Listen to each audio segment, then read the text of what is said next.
What's up everybody, welcome to my new video. Today we are going to be making a number negative.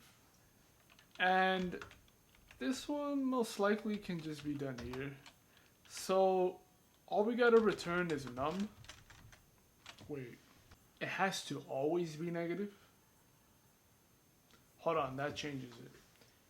Because making it the opposite, you do this. But if you want to make it negative, then it needs to always be, so it needs to always be positive, then you make it negative. So include, we'll do C math. I'll give it a little space just so it can look a little bit better. And then we'll do absolutes. We'll do absolute here as well. Let's go ahead and run it. That should always be negative. Except if it's 0. Obviously 0, negative 0. This doesn't work. And there it is. Absolute. I don't know if there's a shorter way of doing this. Absolute. Maybe double negative. No.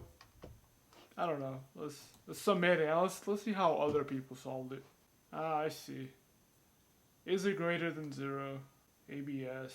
Yeah, I mean, they're both one line. You can just move this to the top like this one and be the same, a little bit shorter too. You get an array of numbers. Return the sum of all positive ones. All positive numbers. Okay, I'm already thinking about if within a for loop. So let's see. I'm getting an array. How does it go? I don't. I think they're vectors. Is that what it is? A vector? Yeah, it's a vector. We're returning an int though, so we'll keep this at int const. We'll just say, wait, does it need to be a constant or no? We'll go ahead and say constant vector int. So an array full of integers. We'll still call it weird. Actually, we'll call it array, just cause. And then of course we're gonna need actually we're not using strings, so we can delete that and then just add a vector. Okay, now in here all we need is, we'll need a counter. So let's say, yeah, we'll just name a counter. We'll start it at 0. Then we'll run through, let's say, in I, start at 0, and then we'll go up to, as long as I is less than the length. Wait, can you do that or no? The length for a vector. I've never tried it. I have almost no experience with vectors. Other than that one time that I learned it, but it's like minimal experience. So length, I plus plus. And as we're running it, if, let's say array I is greater than 0, then counter